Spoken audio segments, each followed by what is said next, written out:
अस्सलाम वालेकुम रहमतुल्लाहि वबरकातुहू। अब सोशल वर्क का जनरल एलेक्टिव है बेसिक्स ऑफ डिज़ास्टर मैनेजमेंट।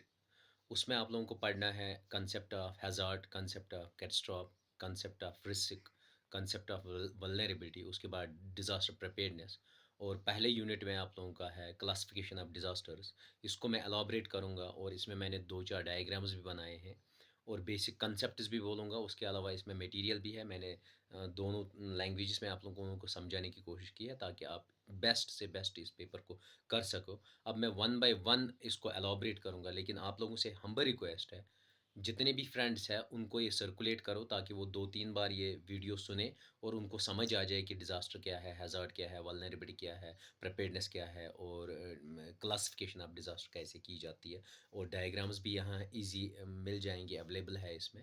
तो प्लीज़ हम्बल रिक्वेस्ट है आप लोगों से, इसको ज़्यादा से ज़्यादा शेयर करो। अब मैं वन बाय वन स्लाइड आपको एक्सप्लेन करता हूँ। अब है social work general elective basics of disaster management fifth semester का यूनिट 1 है।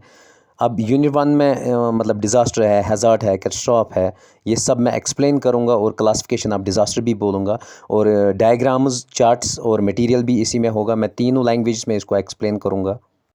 अब देख लीजिए, सबसे पहले हैज़ार्ड क्या होता है। हैज़ार्ड एक डेंजरस कंडीशन होती है, इवेंट होता है जिसकी वजह से इंजरी हो सकती है और डैमेज हो सकता है प्रॉपर्टी को, एनवायरनमेंट को। For example earthquake, for example volcano, floods, fire, hurricanes, ये सब हैज़ार्ड कहलाता है। हैज़ार्ड जो निकला हुआ है फ्रेंच वर्ड से है, निकला हुआ है, जिसका मतलब होता है चांस और लक। वर्ल्ड हेल्थ ऑर्गेनाइजेशन ने हैज़ार्ड को डिफ़ाइन किया कि ये एक सडन इकोलॉजिकल फिनोमेना है, लार्ज मैग्नीट्यूड में आता है एक्सटर्नल असिस्टेंस की वजह से, एक्सटर्नल फोर्स की वजह से। अब है दूसरी टर्म रिस्क। रिस्क का मतलब होता है मेजरमेंट कि एक्सपेक्टेड लॉस कितना होगा एक हैज़ार्ड से, किस तादाद की, किस लेवल की रिस्क होगी एक स्पेसिफिक टाइम में और एक स्पेसिफिक एरिया में। या रिस्क एक फंक्शन होती है, प्रोबेबिलिटी होती है कि हैज़ार्ड अगर आ जाए उससे कितना लॉस हो सकता है, उसको हम रिस्क कहते हैं। और एक टर्म है वल्नरेबिलिटी। वल्नरेबिलिटी होता है कि एक कम्युनिटी, एक स्ट्रक्चर या एक सर्विस या एक जोग्राफिकल एरिया को कितना डैमेज हो सकता है या कितना वो डैमेज्ड हुआ है या डिस्टर्ब्ड हुआ है, किस वजह से, हैज़ार्ड की वजह से। फॉर एग्जांपल आपकी बिल्डिंग पे मतलब बारिश गिर रही है, वो जो वॉल है वो वीक हो रही है, इसका मतलब होता है ये वल्नरेबल है। किससे? बारिश से ये वल्नरेबल है। या आपको कोई अभी बागों में पत्ते झड़ने शुरू हो गए, अब हम देखेंगे किस बाग, कौन सा बाग कितना वल्नरेबल है उस डिजीज़ से, वही call it as a vulnerability.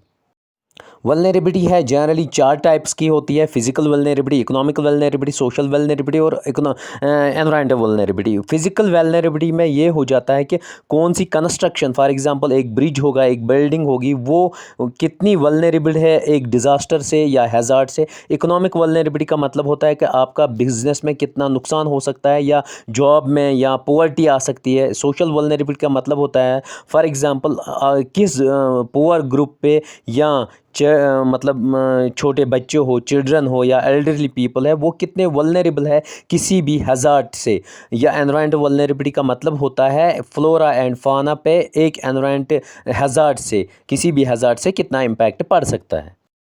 अब है और एक टर्म डिज़ास्टर। डिज़ास्टर का मतलब होता है सडन एडवर्स इम्पैक्ट या इवेंट होता है या कैटास्ट्रॉफ होता है जिसकी वजह से ग्रेट डैमेज होता है ह्यूमन बींग्स को, प्लांट कम्युनिटी को, एनिमल्स को। या ये इंस्टेंटली आता है, इनडिस्क्रिमिनेटली इसका असर होता है। ये नेचुरल भी हो सकता है, मैन मेड भी हो सकता है। इसका इम्पैक्ट सोशल भी हो सकता है, इकोनॉमिकल भी हो सकता है, हेल्थ भी हो सकता है, एनवायरमेंट हो सकता है। और ये भी फ्रेंच वर्ड से डिराइव होता है। डिस का मतलब होता है बैड और एस्टर का मतलब होता है star, मीनस bad stars.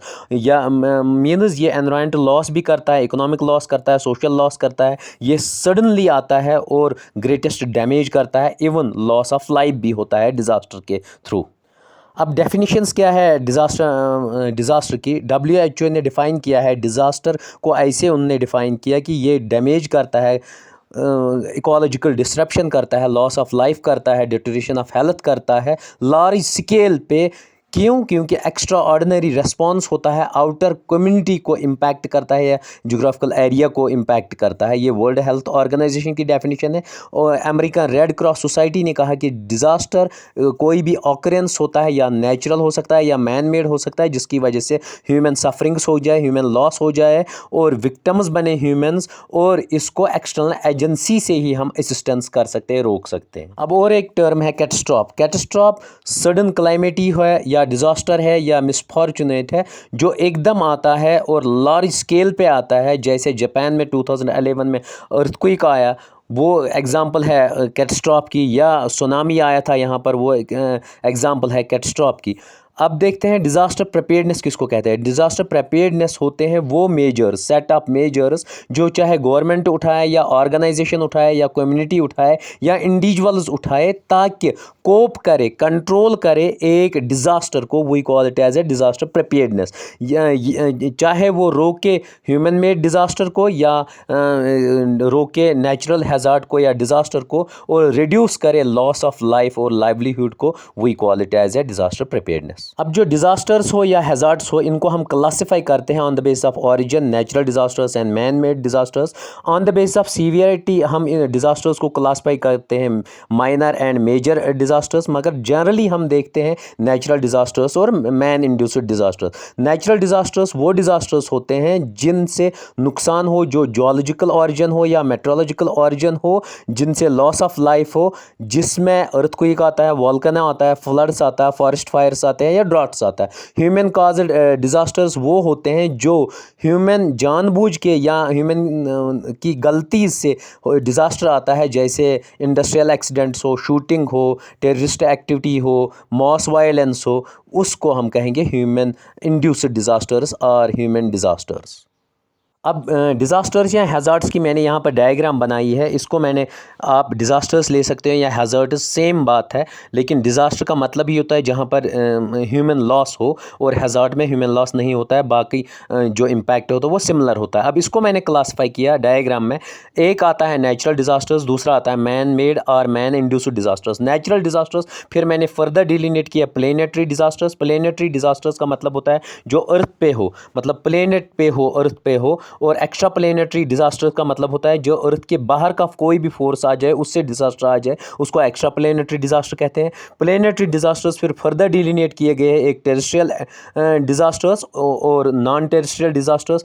Terrestrial disasters को हम एंडोजीनस डिज़ास्टर्स भी कहते हैं, और दूसरा है एक्सोजीनस डिज़ास्टर्स और एटमॉस्फेरिक डिज़ास्टर्स।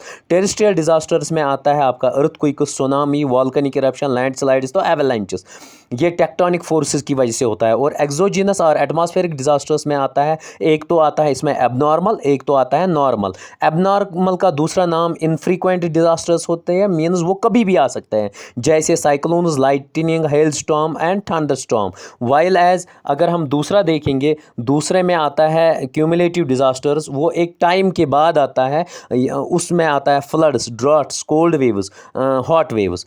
अब जब हम देखेंगे एक्स्ट्रा प्लेनेटरी डिज़ास्टर में आता है कभी कभी शूटिंग स्टार होता है, या सेलेस्टियल बॉडीज़ फॉल करती है हमारे अर्थ पे, या उसका डेब्रिस, उससे कोई भी डिज़ास्टर आता है। We call it as a extra planetary disaster और एक्स्ट्रा टेरेस्ट्रियल डिज़ास्टर। फिर मैन इंड्यूस्ड डिज़ास्टर्स में फिजिकल डिज़ास्टर आता है, केमिकल डिज़ास्टर आता है, बायोलॉजिकल डिज़ास्टर आता है, टेक्नोलॉजिकल डिज़ास्टर आता है। फिजिकल डिज़ास्टर्स में फ्लड्स, ड्रॉट्स, फ्लड्स आता है, अर्थक्वेक्स आता है, सॉइल इरोजन आता है, लैंडस्लाइड्स आता है, एवलांचेस आता है। केमिकल डिज़ास्टर में रिलीज ऑफ केमिकल होता है या न्यूक्लियर एक्सप्लोजन होता है। बायोलॉजिकल डिज़ास्टर में आता है पॉपुलेशन एक्सप्लोजन एंड यूट्रोफिकेशन। और फिर टेक्नोलॉजिकल डिज़ास्टर में आता है न्यूक्लियर वेपन्स है, न्यूक्लियर रिएक्शन है, न्यूक्लियर वॉर है, मशीन्स है। उसके बाद ट्रांसपोर्टेशन डिज़ास्टर, और भी एक कैटेगरी कर सकते हैं ट्रांसपोर्टेशन डिज़ास्टर में, ट्रांसपोर्टेशन एक्सीडेंट्स होते हैं। प्लेनेटरी डिज़ास्टर्स को फिर मैंने फर्दर डिलीनेट किया, टेरेस्ट्रियल, एंडोजीनस और एक्सोजीनस। उनको फिर मैंने earthquake, volcano, tsunami, landslides, avalanches में, और इनको एबनॉर्मल एंड क्यूमुलेटिव। कभी-कभी वो पूछता है जियोफिज़िकल डिज़ास्टर्स को क्या होते हैं? जियोफिज़िकल डिज़ास्टर्स का मतलब होता है जो टेक्टोनिक मूवमेंट की वजह से डिज़ास्टर्स होते हैं उनको हम जियोफिज़िकल डिज़ास्टर्स कहते हैं। उनकी भी category earthquake, volcano, tsunami, landslide और एवलांचेस है। वो कन्वर्जेंट प्लेट मार्जिन की वजह से हो सकते हैं, डाइवर्जेंट या ट्रांसफॉर्म क्योंकि उसमें पी वेव्स निकलते हैं, primary waves, secondary waves and surface waves. उन वेव्स के निकलने की वजह से ये डिज़ास्टर होते हैं।